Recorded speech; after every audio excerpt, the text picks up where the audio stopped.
Misha Jake na Beráid, as bel forste mi agus Tommy Ginsag Gulgarachri. Hallo, Misha Seamus Nackler, agus san some video show, bruin mi ma humel, Gaelic o runde mede. An some video show, beig mi fan a clachkin, Sean Leiterhug na Gaelic le acharin, an an aartjin o hjungen begen as freggerigheid de Gaelic erin. Noor nach gro fakkel an zijn ekkel redding, jev sin von na canon ediket.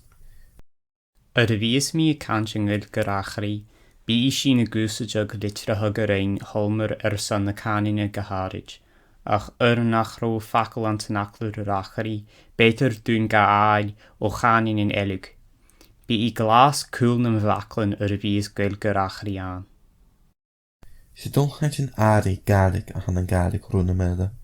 En de dolchantjen show bruin an an agaragachin an an alpin san an eden. Hoor goed weiguge bes in ien shachet, a gekoetjige bjages an aanju. Het 10 jaar se runde mede aan, maar gennishin riech srunde met de moor, agus srunde met de bek. Ve dolchantjen srunde met de bek bruin an an edin, en dolchantje hemi fende kensuk, kinchire, rachning agus glien intrum. Van het dolchantje jo gemek hossa rechelle, genin se gemanek ernach rachnanja hugjen, maar een kenna van de rachna kinchire hugjen katnis jaar. Hoort Trevin Kenneth MacLeod, of a bonting yuri gia, nor a vei an shir chonnen. I find very little difference between the Gaelic spoken here and as spoken in my own country. I speak to everyone and I do not experience any difficulty in understanding them, nor they me here in Tyrconnell. I am as among my own people. My own native place in the Hebrides is entirely Gaelic speaking, and I am delighted to come over here on a holiday and find I can converse in the same tongue as people that I call Gaeltacht.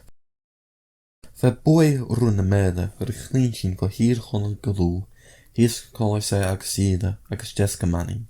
Ach, ganeel dolgentjen runne me moor, kokosse le gele, ze hee dolgentjen runne me bek, agus ganin se nach vette gehoele dunje, ekki wel dolgentje runne mele moor, tikjin hoele dunjelik.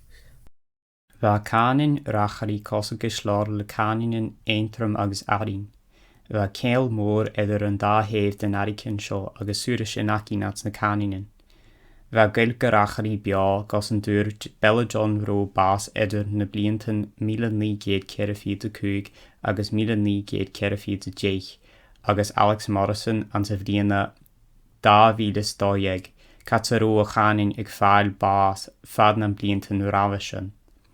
Charó ach Gulga bhríste ag Bella agus Facklin agus Abertse ag Alex.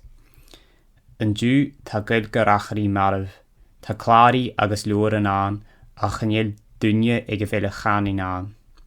Is dólam sa gebúra cúd bhad den chanin a yunsag a chaliog a chudjus móide go bás. Tá míse go hunsag agus tá sim mhór a míse. Cat a bheile deri is bín lam a chanin. As a Robert McCabe tumul a bhriana 1833 even yet the clansmen of Antrim go regularly to the Highland fairs and communicate without the slightest of difficulty with the Highlanders. Having myself conversed with both clansmen and Ironmen, I can testify to the absolute identity of their speech. Ach asa o rahile, it's an exaggeration to speak of it as absolutely identical with Iron Gaelic. Agus fír sin, va cúd va differenettere. Maar hoets mi, ha mi fair ginsra Gaelic erin, se nich brun mi bekken me humel en dolgentje, agus een kaartje zekjerish na dolgentje in elk runde mede. Va Gaelic erin bruin an 7 jaar in eden, gus jerk en yin ga shachet. Va jes kossar en de Gaelic kinchira, sve gemak kossar de Gaelic jeda, gad een chollese, agus Gaelic rachling. Va kossas ari Gaelic erin en Gaelic rachling, maar esimpler, ik jerk na faklen, va ge oimnach maar ge an ten der rolgentje. Shimme gaat ze racherig ag an de Gaelic erin. Racherig ag ach man a consonant show.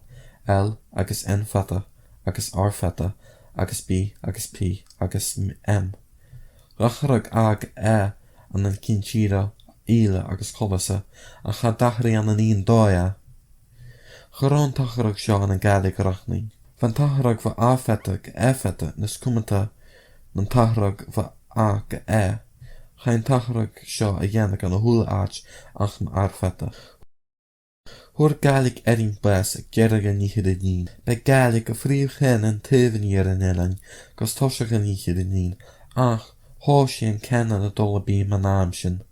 Cha clánar tóga leis a gaelig gus 9 na man am sin, a cha sin a scúr van am sin.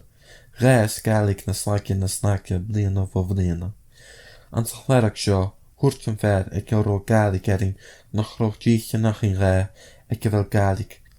Dwi'n yr eisiau dyfrwyn y gaelig ag yn eglis di doni, sa fy rahir. Bes yn un dan o lwch mafers mi er y gaelig erin. Rynnig yn clerach sio yn 9 3 sa cog, agos fiws man amsyn fy gaelig erin an jerag egl o beha.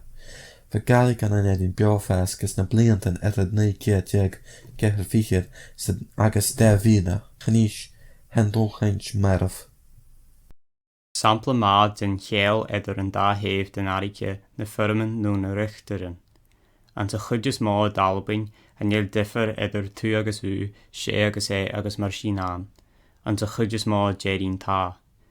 Ans na caninin rut na meide, de ari vegan a dominier vo arin getierchonel agus sure shenakin an sa vappa sho.